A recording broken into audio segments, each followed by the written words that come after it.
am enough. I am Sarah LeJay, and this is Becoming, a podcast about healing while holding it down, choosing softness after survival, and letting God rebuild what I thought I had to carry alone.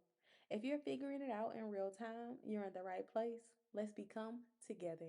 Today's episode is called The Price of Peace. And honey, is peace beautiful, but she's not cheap.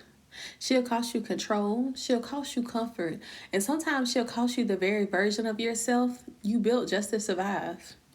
And nobody tells you that peace has a price tag until you start checking out. Because peace, she'll make you want to put some things back. The habits that once made you feel safe, the people who only understood you when you were broken, the roles that you played just to keep the peace that wasn't even yours to protect. I used to think that peace meant life was easy, that it meant soft music, clean counters, and no chaos. But peace isn't a mood, she's discipline. It's what happens when you stop fighting to be understood and start trusting that God already gets it. Peace doesn't mean everything around you calms down, it means you do. It's when you can sit in the uncertainty and still say, God, I know you got me. Peace isn't about perfection, it's about posture. It's that slow exhale when you finally stop trying to fix only what God can carry. And that's where this episode comes from. The moments that I realized peace was never free, but worth everything she costs. So let's talk about it. Peace doesn't come by adding more, it comes by releasing what no longer fits. And when God starts pruning, it's not punishment, it's preparation. I had to stop putting timelines on my own healing, stop trying to make people understand, and stop rushing what was meant to root. I used to be that woman who would say, by this date, I want this done. Or I want to see myself here by this time. But I learned that peace doesn't follow my calendar. And I finally get what it means when people say everything happens right on time, because it really does. And not my timing, but God's. His timing has a way of humbling you and holding you all at once. It's the kind of timing that makes you look back and say, if that would have happened when I wanted it to, I wouldn't have been ready. I was so focused on reaching deadlines that I didn't realize God was teaching me to live in divine timing. And nobody talks about how peace can be lonely. When you start asking God for peace, He gives it to you, but not always the way that you imagined. He starts removing anything and sometimes anyone that doesn't align with the peace that you've been praying for. And not because they don't mean you any good, but because they just can't go where your calm is calling you. And that kind of peace, it costs you something, but it's worth every bit of what you had to let go. And I'm realizing the more that I grow, the gentler I become, the quieter I become.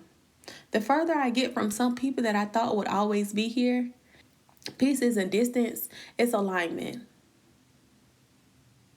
Colossians 2:10 says, I am complete in Him. Not complete when everybody gets it. Not complete when everything looks perfect.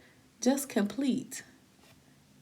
So let me tell y'all about one night. I was just sitting on my yoga mat, stretching, talking to God. No phone, no playlist, no nothing. Just me and all the thoughts that was racing through my mind. And I said, God, I'm tired. I'm tired of feeling one-sided. I'm tired of being the one who keeps trying. I'm tired of being the one that holds it. I'm tired of being the one to over-explain just to be understood.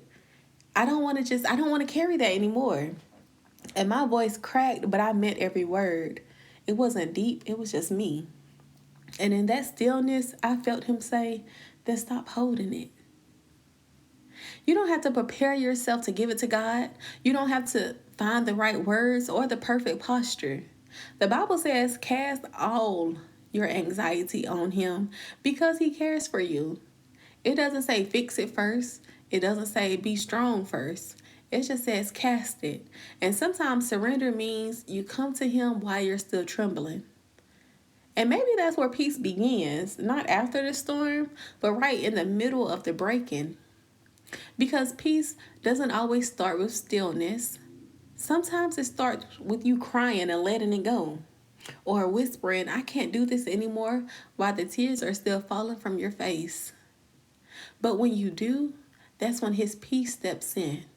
Quiet, gentle, sure.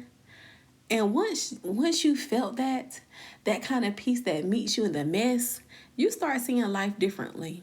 You start to see yourself differently. And that's where I found myself, in the quiet after the cry.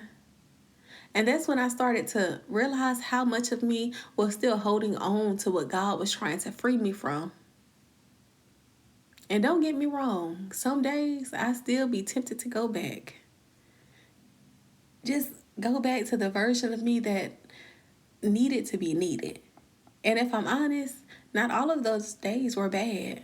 Some were beautiful. I laughed. I was loved. I was happy. But even the good moments can live in the wrong season. That version of me doesn't live here anymore. She's resting. She's learning. She's becoming. And I had to learn peace doesn't mean forgetting what was good. It just means loving myself enough not to go back to what no longer fits. And maybe that's what peace really is, learning to love the quiet more than the chaos. Peace takes trust. It's trusting that what left made room for what's meant for you. Trusting that you don't have to chase clarity to stay covered. Peace isn't passive. It's power that whispers you're safe here. And letting go doesn't mean that you stop caring. It means that you're done carrying what's not yours. And God rarely ever gives answers right away, but He does give evidence of direction through fruit, peace, alignment, conviction, but never through confusion, anxiety, or guilt. And that's how I know I'm right where I'm supposed to be. Not because it's perfect, but because it's peaceful. And you're not walking away because you stopped caring, honey. You're walking away because you're finally starting to heal. Now take a deep breath with me. And let's be honest for a second. What are you holding on to that's heavy? The thing that you keep trying to fix, to prove, to make right, but it's draining you? Baby, you don't have to carry it anymore. You can lay it down. Because peace doesn't always mean holding it together. Sometimes it means finally letting it fall apart in God's hand. And it's okay to say, God, I did my best. Because, honey, He knows. And that's where I had to ask myself, how can you feel the lightness of peace if you're still holding on tightly to what's crushing you? Because at some point, you have to loosen your grip.